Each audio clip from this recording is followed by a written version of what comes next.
Ayan, so magandang umaga, hapon, gabi, okay, kung kailan mo man 'to pinapanood. So welcome sa Math is Fun. So ngayon bibigyan ko kayo ng, konting review lang, okay, sa puwedeng maging content ng exam niyo, okay. So ngayon, idi-discuss ko ulit yung about sa limit of a function. Okay, so let's start with the definition. When we say limit of a function, a limit describes the value of a function approaches as the input approaches a certain point. Okay, highlight natin yung mga terms. Value of a function. Function. Meaning, ito ay y value. Okay? Ibig sabihin yan yung y-axis. Ano daw yung value ng y-axis kapag ina-approach natin yung input approaches a certain value. Anong axis to? Ito yung x-axis. Sinasabi dyan sa limit of a function, ano daw yung value ng function natin kapag pinuntahan natin yung specific value ng x. Okay, example sa image sa baba. Okay, ito yung illustration ng limit. Okay? Not exactly at a certain point, but malapit doon sa mismong point na yon. Example na to. Paano siya naging illustration ng limit? Kung makikita natin sa graph, ayan siya. Ayan yung graph natin. Diretso-diretso naman siya, di ba? Based sa illustration, may nakita kayong pinupuntahan niya. At ang pinupuntahan niya ay at 3.5. Ibig sabihin, yan yung ina-approach natin. Okay? Yun yung ina-approach natin. Yung 3.5. Okay? Pag pinupuntahan natin yung 3.5, pag pinuntahan natin yung 3.5, ano yung value ng function natin? Ang value ng function natin ay ito. Kasi siya yung y-axis. Kuha? Yan yung illustration ng limit of a function. Ano yung value ng function natin kapag approaching tayo at specific value ng x? Not totally that specific point, but the nearest point on that point. Okay? So, in this case, ang sagot dito ay around 3 to 4. Ayun yung function natin. Ayun yung limit of a function, yung y-axis. Okay. Next is, alam na natin yung definition ng limit. Let's proceed on evaluation of a limit of a function. Let's start with the graph. Paano ba magsagot ng graph? Lagi yung tatandaan, ang technique na gagawin natin dito, dapat alam mo kung saan tayo nag-approach. Okay, by the way nga pala, review tayo. Paano natin na malalaman na yung limit ay nag-exist? Okay? Paano natin malalaman na nag-exist yung limit of a function? Kapag si left side at saka si right side, limit ay equal. Diyan lang nag-exist yung limit. Ang tawag sa mga to, ito yung one-sided limit, one-sided limit. Kapag walang symbol, yun ay two-sided limit. Okay. So, let's evaluate this graph. Okay? Lahat ng nakikita nyo dyang red, ayan ay ang function of h of x.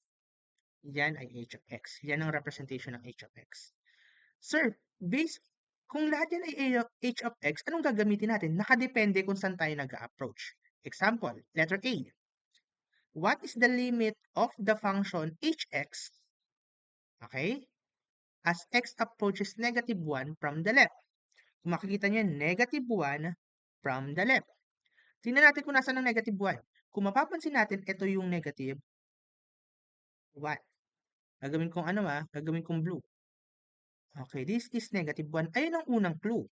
Ayun ang unang technique. Gagawa ka ng vertical line at x equals negative 1. Okay? Next. Kaso lang, nagbigay siya ng specific side, which is left side. So, nasan ba ang left side? Ito ang left side ng graph at ito yung right side ng graph. Kasi nahati na natin, di ba gumawa tayo ng vertical line? May left side at saka right side. Anong gagamit natin? Syempre, yung left side lang. Based sa dalawang nakuha natin, ito at saka ito. Okay? Ano ngayon ang gagamitin natin? Gawin natin itong block. Ayan.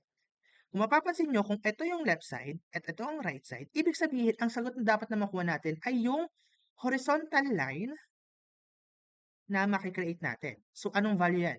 Kung ito ay 3, ito ay 2, ito ay 1, so the answer in this one is equals sa 1. Okay? Ganun lang siya. So, ulitin pa natin. Burahin natin tong mga to. Lahat yan ay buburahin. Oops. Pati yung figure. Ayan. So, check natin ha. Ulitin natin. Burahin ko lang. Ayan. Para mas maging malinis. Okay. Pasensya na. Okay, balikan natin.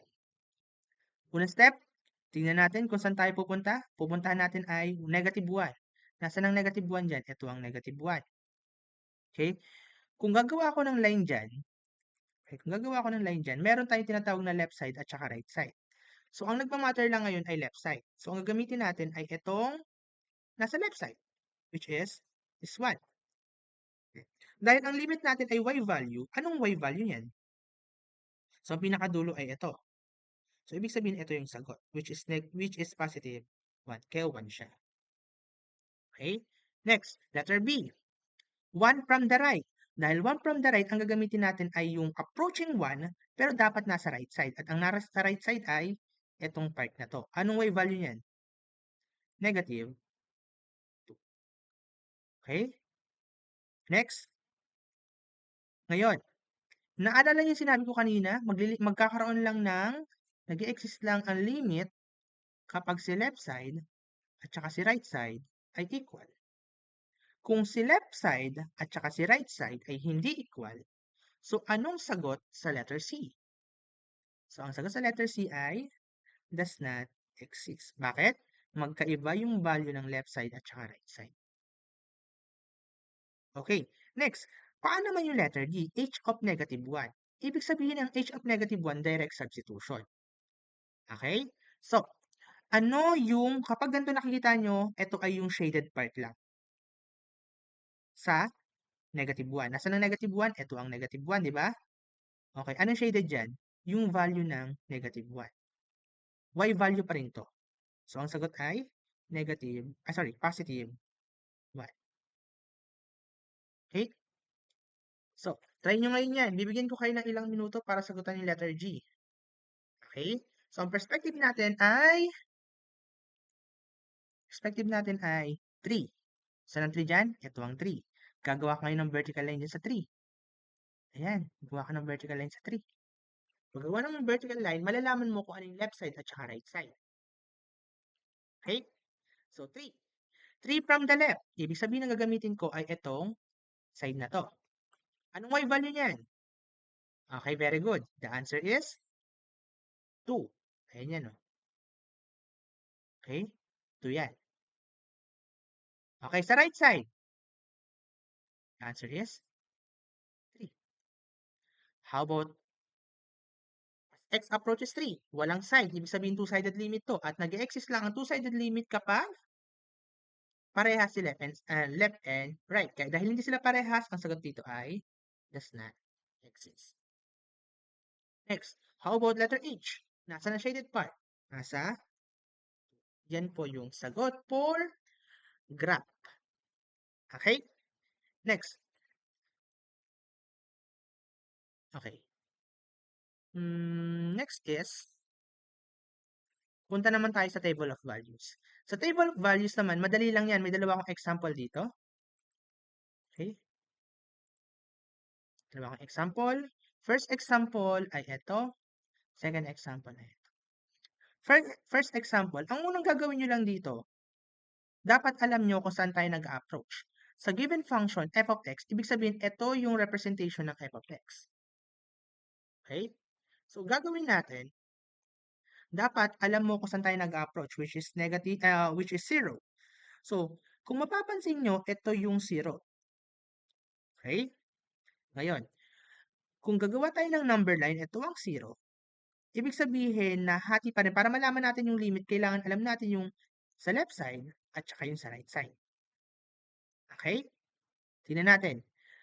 As you can see, negative 0.1, negative 0.01, negative 0.001. Ibig sabihin, ito yung left side. ito yung left side. At yung nasa baba, ito yung nasa right side. Habang papunta siya na papunta sa 0, ang titingnan lang natin yung pinakamalapit sa 0. At ang pinakamalapit sa 0 ay, syempre, ito. Dahil limit ang tinutukoy natin, ano ang sagot? The answer is, sa left side, we have 0.49 or pwedeng 0.5 or 1 half. How about sa right side? Hanapin natin yung pinakamalapit sa 0. At ang pinakamalapit sa 0 dito ay 0.001. Okay? At ang nakuha nating sagot ay 0.49 or 0.5 or 1 half. Okay. Question. Is the limit exist? Yes. So the answer in this question is 1 half. Kasi parehas si left side at saka si right side. Okay? Next. Next problem. What is the limit of f of x as x approaches 2? Okay? 2 ang question natin. So, para masagutan to, dapat alam muna natin yung limit ng f of x as x approaches 2 from the left and the limit of f of x as x approaches 2 from the right. 2 from the left, ibig sabihin nasa left side ng 2. Kung ito ay yung 2 at ang nasa left side ay 1.99 which is pinakamalapit, sabihin natin siya yung malapit, ang sagot ay 0.25. How about sa right side? Agree ba kayo na yan yung pinakamalapit sa table of values na 2 from the right? Yes. So, 0.25. So, the answer here is 0.25. Okay. Be careful lang ha. Be careful lang. Minsan, sa mga items, ang ginagawa nila, instead na malapit dito, nilalagay nila yan dito. Sa part na to. Binabaliktad nila.